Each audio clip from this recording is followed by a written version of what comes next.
আপনারা যারা নিয়মিত সন্দ্বীপ ঘাট হয়ে চট্টগ্রাম আসা যাওয়া করেন, নিশ্চয়ই আপনারা এই লোকটাকে চিনেন, দেখেছেন বারবার। ওনার নাম হচ্ছে মোহাম্মদ শাহজাহান আলী এবং ওনার সম্ভবত বাড়ি হচ্ছে সিরাজগঞ্জ। উনি বিএডব্লিউটি এর শুল্ক প্রহরী পদে কর্মরত আছেন। ওনার বর্তমান কাজ আমরা যেটা দেখি, সন্দ্বীপের 10 টাকা দামের টুল টিকিট বিক্রি করা এবং তার টাকা সংগ্রহ করা। এর পাশাপাশি ওনার দায়িত্ব বিএডব্লিউটি এর সেবা নেওয়ার জন্য যতগুলো যাত্রী, বিশেষ করে যারা শিপে এবং ফেরিতে ওঠানামা করবেন, তাদের সহযোগিতা করা। আমরা জানি সন্দ্বীপ থেকে চট্টগ্রামের যে নো রোড, এটা শুধুমাত্র একটা রোড না, এটা আমাদের জীবন রেখা। এই রোডে প্রতিদিন আমাদের হাজার হাজার যাত্রী আসা যাওয়া করে। একই সাথে যাতায়াত করেন আমাদের মা এবং বোনেরা, কখনো একা, কখনো পরিবারের সাথে, কখনো বা তার একজন সন্তানকে কোলে নিয়ে।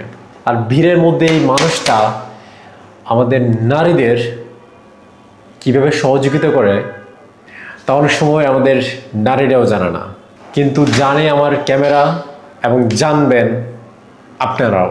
তাই দেখতে থাকুন আজকের ভিডিওর শেষ পর্যন্ত।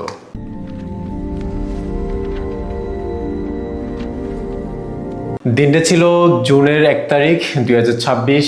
সেদিন ছিল প্রচন্ড ভিড়, কারণ 28 তারিখ আমাদের কোরবান হয়েছে। তারপরেও 3 দিন মানুষ তাদের ছুটি কাটিয়েছে এবং 1 তারিখ থেকে তারা তাদের নিজ নিজ গন্তব্যে ফিরে আসা শুরু করেছে। সেদিন শিপ ছেড়ে আসার সময় ছিল 11টায়, কিন্তু 10:30টার পর থেকে কোনো টিকিট পাওয়া যাচ্ছিল না। 700 টিকিট নিয়ে আসছে, 10:30টার আগে শেষ হয়ে গেছে। পরবর্তীতে আমি শিপের মাস্টার আমিন রসুলের সঙ্গে কথা বললাম এবং তার থেকে আমি জানতে পারলাম সন্দ্বীপের ঘাটে যিনি টিকিট প্রদানের দায়িত্বে ছিলেন, তাকে বলা হয়েছিল 1500 থেকে 2000-এর মতো টিকিট তিনি যাতে সাথে রাখেন, না হলে মানুষকে টিকিট প্রদান করা যাবে না এবং এটা নিয়ে ঝামেলা হবে। আমি কালকেও বললাম, হেরা আমরা তো বলছি, কালকেও বললাম, সকালে হেরা আমি নিজে যাই বলি আসছি, ভাই 700 হইব না, 1500-2000 টিকিট নিয়ে আসবেন। কিন্তু যিনি টিকিট প্রদান করার কথা, তিনি মাত্র 700 টিকিট নিয়ে ঘাটে আসেন এবং 10:30টার মধ্যে 700 টিকিট বিক্রি কমপ্লিট হয়ে যায় এবং তারপর যাত্রীরা বিনা টিকিটে ওঠার জন্য পারাপারি শুরু করে।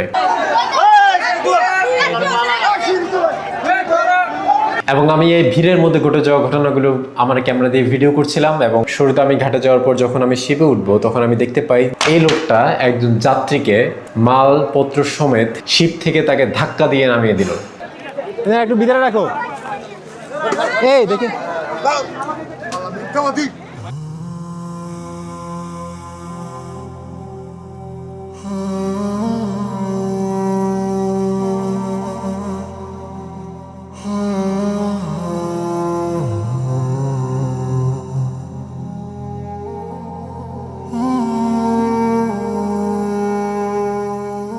এবং চারপাশে হট্টগোলের কারণে আমি আসলে অ্যাকচুয়াল ব্যাপারটা জানতে পারিনি যে তিনি আসলে কেন ওই লোকটাকে শিপ থেকে নামিয়ে দিয়েছিলেন।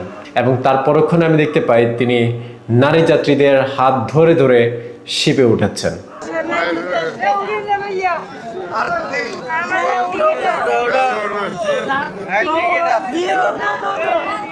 না, আমি নারী যাত্রীদের হাত ধরে শিপে উঠানোটাকে কোন রকমের অন্যায়ভাবে আমি উপস্থাপন করার চেষ্টা করছি না, বাট তারপরে তিনি কি করেছেন সেটা যদি আপনারা জানতে পারেন, তাহলে নিশ্চয়ই আপনারা আমার কথার অর্থ বুঝতে পারবেন। এবার আমি আপনাদের সামনে আমার ভিডিওর মূল প্রসঙ্গ উপস্থাপন করব। আমি সেদিন নিজেই সেই শিপঘাটে ছিলাম, আমি ভিডিও করছিলাম এবং আমি বাসায় আসার পর যখন আমি এগুলোকে এডিট করার জন্য বসি, তখন আমি সেখানে এমন কিছু ক্লিপ পাই যা আমাকে সত্যি অবাক করেছে। আমি প্রথমত ক্লিপগুলোকে বিশ্বাস করতে পারিনি। আমি ভেবেছিলাম হয়তো আমার দেখার ভুল, হয়তো আমার চোখের ভুল, কিন্তু আমি ভিডিওর প্রত্যেকটা ক্লিপ ফ্রেম বাই ফ্রেম কয়েকবার করে দেখেছি, যাতে আমি ভালোভাবে শিওর হতে পারি আসলে ঘটনাটা কি হয়েছে। আমি সত্যি জানার পর আমার গায়ে লোম দাঁড়িয়ে যায় এবং আমি সিদ্ধান্ত নিই এই বিষয়ে আমি আগে ভিডিও বানাবো, তারপর আমি আমার ট্রাভেল ব্লগের ভিডিও বানাবো। আমি আপনাদের সামনে এখন আমার মূল ভিডিওর টপিকের ক্লিপগুলো উপস্থাপন করছি।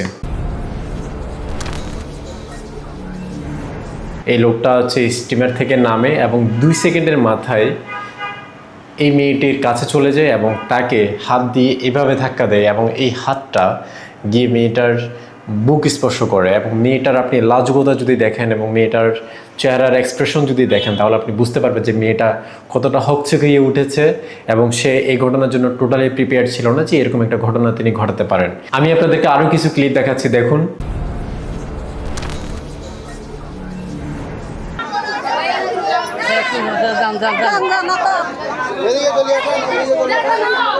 এই আপুটার বুক স্পর্শ করে একদম জোরে চাপ দেয় তিনি।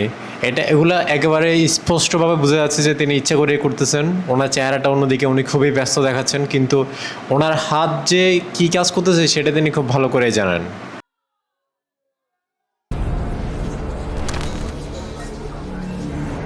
এখন বাজতেছে হচ্ছে 10:47 এবং এই মুহূর্তে সমস্ত যাত্রীদের উঠান নিষেধ এবার করে আপনি দেওয়া এই হয়েছে। ক্লিপটা একটু ভালো করে দেখুন।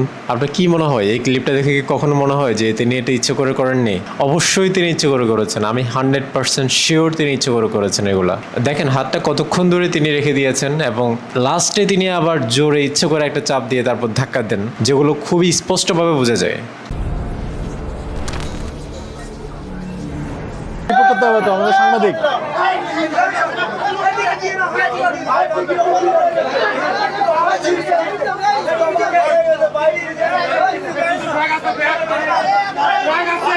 এই ফুটেজে দেখুন তিনি এই মেয়েটির প্রথমত বুকে হাত দেয় এবং সেখানে তিনি চাপ দেন, তারপর তিনি হাতটাকে সরিয়ে শোল্ডারের মধ্যে রাখেন। শেষে তিনি আবার পিছন থেকে জোরে ধাক্কা দেন এবং তার শরীরটা পুরোপুরি মেয়েটার গায়ের সঙ্গে লাগিয়ে রাখেন। মানে কি পরিমাণ নিকৃষ্টতম চিন্তার মানুষ হলে পরে এই ধরনের কাজ করতে পারে। শেষের এই ক্লিপটা দেখুন।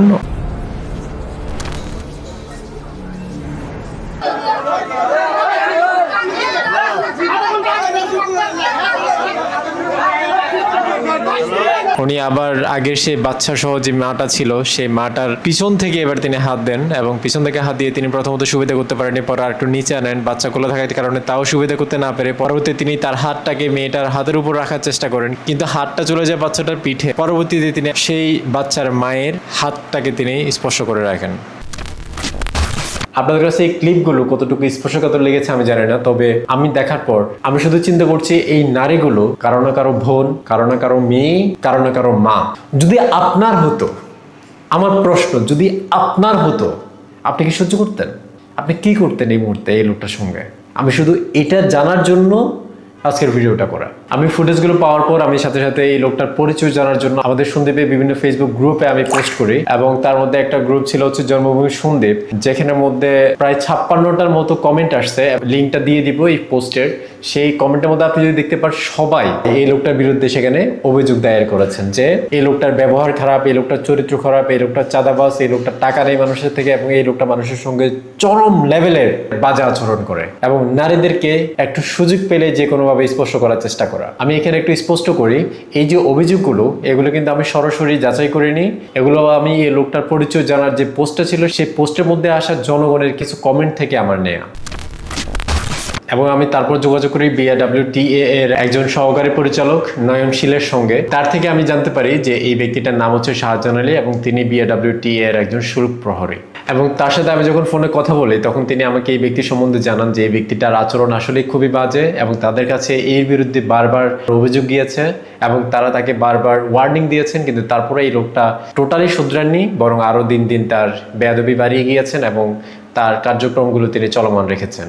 ওনার নামটা দরকার, ওনার গ্রামের বাড়ি দরকার, আর হচ্ছে ওনারা আপনাদের এখানে যে কাজ করতেছে ওনার কাজের পদবিটা কি সেটা দরকার। সাধারণত বদমাইশ একেবারে। শাহজাহান আলীর বাড়িটা কোথায় সেটা কি জানেন আপনি? সম্ভবত সিরাজগঞ্জ। আমি এই ভিডিওর মাধ্যমে প্রথমত BAWTA এর যারা পরিচালক আছেন তাদের কাছে আবেদন রাখবো, আমার এই ভিডিওর ফুটেজগুলোকে আপনারা পর্যবেক্ষণ করুন ভালো করে এবং এই লোকটার আগের এবং পরের আপনাদের কাছে অভিযোগ আছে সমস্ত অভিযোগ বিবেচনা করে ওনাকে যত দ্রুত সম্ভব চাকরিচ্যুত করবেন। ওনার মতো একজন বেয়াদব, ওনার মতো একজন লম্পট, ওনার মতো একজন সেক্সুয়াল হ্যারাসমেন্টকারী এই সমাজে সম্মানের সাথে থাকা উচিত না। তাই ওনাকে যত দ্রুত সম্ভব চাকরিচ্যুত করার আহ্বান থাকবে আমার। তিনি যে অপরাধ করেছেন তা বাংলাদেশ নারী ও শিশু নির্যাতন দমন আইন 2000 ধারা 10 অনুযায়ী যৌন হয়রানি বা অশালীন আচরণের শাস্তি সর্বোচ্চ 10 বছরের কারাদণ্ড এবং অর্থদণ্ড প্রদান করতে হবে এবং দণ্ডবিধি ধারা 354 অনুযায়ী নারীর শালীনতা নষ্ট করার উদ্দেশ্যে স্পর্শ বা বল প্রয়োগ করলে সর্বোচ্চ 2 বছরের কারাদণ্ড বা অর্থদণ্ড অথবা উভয় দণ্ডের বিধান রয়েছে। তাই প্রশাসনের কাছে আমি দাবি জানাবো এই ব্যক্তির ঘটনা অবিলম্বে তদন্ত করা হোক এবং তদন্ত করে এই ব্যক্তির অপরাধ অনুযায়ী ওনাকে গ্রেফতার করা হোক এবং আইন অনুযায়ী তার সর্বোচ্চ শাস্তি যাতে নিশ্চিত করা হয়। এই রোডে প্রতিদিন অসংখ্য যাত্রীদের মাঝে নারীরাও যাতায়াত করেন। রাষ্ট্রের দায়িত্ব নারীদের জান এবং মালের নিরাপত্তা দেয়া। সেই দায়িত্ব যদি আপনারা পালন না করেন তাহলে অবশ্যই আপনাদেরকেও জবাব দিতে হবে। সবশেষে আমার দর্শকদের উদ্দেশ্যে বলছি, দেখেন আমার ওনার সঙ্গে ব্যক্তিগত কোনো শত্রুতা নাই, ব্যক্তিগত কোনো ওনার সঙ্গে আমার কোনো ঝামেলা নাই, কোনো কিছু নাই। তবে এই ক্লিপগুলো দেখার পর আমি আসলে নিজেকে আর স্থির রাখতে পারিনি। আমি আমার ক্লিপগুলো যখন এডিট করতে আসি তখন আমি আসলে এই ব্যাপারগুলোকে ফাইন্ড আউট করি অ্যান্ড তারপর আমি চিন্তা করি যে আমি সব কিছু বাদ দিয়ে আগে আমি এই বিষয়গুলো নিয়ে ভিডিও বানাবো। এত নিকৃষ্টতম একটা মানুষ কিভাবে জাহাজের মধ্যে এতদিন ধরে চাকরি করে আসছে আমার বোঝা আসে না। এবং আমি যখন BIWT এর ঊর্ধ্বতন কর্মকর্তা নয়নশীলের সঙ্গে যোগাযোগ করে তিনি আমাকে ওনার বিরুদ্ধে এমন কিছু অভিযোগ দেন যেগুলো আসলে আমাকে আরো বেশি স্পষ্ট করেছে যে লোকটার আসলে নিকৃষ্টতম তার চিন্তাধারা রয়েছে এবং নিকৃষ্টতম তার মন মানসিকতা রয়েছে এবং সে এই ধরনের ঘটনা আগেও ঘটিয়েছে। মানুষ তার বিরুদ্ধে অনেক অভিযোগ দিয়েছে কিন্তু কোনো প্রমাণ ছিল না। কিন্তু আমি আজকে আপনাদের সামনে প্রমাণগুলো উপস্থাপন করেছি এবং সেগুলো সম্পূর্ণ ভিডিও আকারে। সবশেষে আমি সারা বাংলাদেশ সহ বিশেষ করে সন্দ্বীপের সাংবাদিকদের দৃষ্টি আকর্ষণ করব, এই বিষয়টা নিয়ে প্লিজ আপনারা কথা বলুন, প্লিজ আপনারা কথা বলুন এটা নিয়ে। আমাদের মা বোনদের ইজ্জতের যদি আপনাদের কাছে বিন্দু পরিমাণ কোনো মূল্য থাকে তাহলে প্লিজ আপনারা এই বিষয়টার বিচারের আওতায় নিয়ে আসা পর্যন্ত আপনারা এটা নিয়ে কথা বলুন। আপনাদের কাছে হাত জোর করে দাবি জানাচ্ছি আমি। দেখেন এরা যদি আপনার পরিবারে কি হতো তাহলে আপনি কি করতেন, যদি আমার পরিবারে কি হতো তাহলে আমি কি করতাম, যদি আমার পরিবার হতো তাহলে তো আমি আরও বেশি হয়তো এমন কিছু চেষ্টা করতাম যাতে তাকে এই মুহূর্তে তাকে দুনিয়া থেকে চলে যাওয়া লাগে। এর মতো মানুষের দুনিয়াতে বেঁচে থাকার কোনো মানে আছে? নিকৃষ্টতম একটা চিন্তার মগজের মানুষ দুনিয়াতে বেঁচে থাকার কি ফায়দা আছে আমাকে বলেন? যেখানে আপনার মেয়ে সুরক্ষা নাই, যেখানে আপনার স্ত্রী সুরক্ষা নাই, যেখানে আপনার মা সুরক্ষা নাই, যার হাতের থাবায় আপনার মা মেয়ে এবং আপনার পরিবার সেফ না, তাহলে তার মতো মানুষের দুনিয়াতে বেঁচে থাকার কি মানে আছে আমাকে বলেন? আমি আপনাদেরকে স্পষ্ট করে বলছি প্লিজ আপনারা আইন হাতে তুলে নেবেন না, তবে তাকে আইনের আওতায় এনে পুরোপুরি শাস্তি পাওয়ার সেই ব্যবস্থা করে দিন আপনারা। আর প্রশাসনে যারা আছেন তারা এই ব্যাপারটাকে সিরিয়াসভাবে নেওয়ার চেষ্টা করুন। আমাদের জীবনের চেয়ে আমাদের মা বোনদের ইজ্জত আমাদের কাছে সব থেকে বেশি। প্রয়োজনে আমরা আমাদের মা বোনদের ইজ্জতটাকে সেভ করার জন্য আমাদের নিজেদের জীবন পর্যন্ত বিলে দিতে রাজি আছি। আমরা এগুলো মেনে নিব না, একটা সেকেন্ডের জন্য আমরা এগুলো মেনে নিব না। ভিডিও প্রায় শেষ দিকে চলে এসেছে। আপনাদের কাছে আমি অনুরোধ করবো জনস্বার্থে আপনারা এই ভিডিওটি শেয়ার করুন। আমাদের সন্দ্বীপের মানুষদেরকে সচেতন হওয়ার জন্য এই ভিডিওটি শেয়ার করুন। যদি আপনাদের কাছে এই ব্যক্তি সহ ঘাটের আরো অন্যান্য ব্যক্তির বিরুদ্ধে কোনো অভিযোগ থাকে এবং যদি সেটার কোনো প্রমাণ থাকে তাহলে প্লিজ আপনারা আমার সঙ্গে যোগাযোগ করুন। আমি অবশ্যই এই বিষয়টা নিয়ে কাজ চালিয়ে যাব। সবশেষে আমি বলবো যে অমানুষ আমাদের কোমলমতি দুর্বল নারীদের প্রতি লালসার হাত বাড়িয়ে দেয়, সে হয়তো ভাবে তাকে কেউ দেখছে না বা তাকে কেউ খেয়াল করছে না, অথবা বুঝতে পারলেও লজ্জার ভয়ে বা অন্য কোনো কারণে বলবে না। সে ভাবে তাকে তার কৃতকর্মের জন্য কেউ প্রশ্ন করবে না। আজকে আমি প্রশ্ন করলাম, আমার ভিডিও প্রমাণ, উত্তর দিবে প্রশাসন, উত্তর দিবেন আপনারা জনগণেরা। ভালো থাকবেন সবাই, সুস্থ থাকবেন। আমাদের সমাজ নিকৃষ্টপূর্ণ মানসিকতা থেকে মুক্ত হোক। আল্লাহ হাফেজ।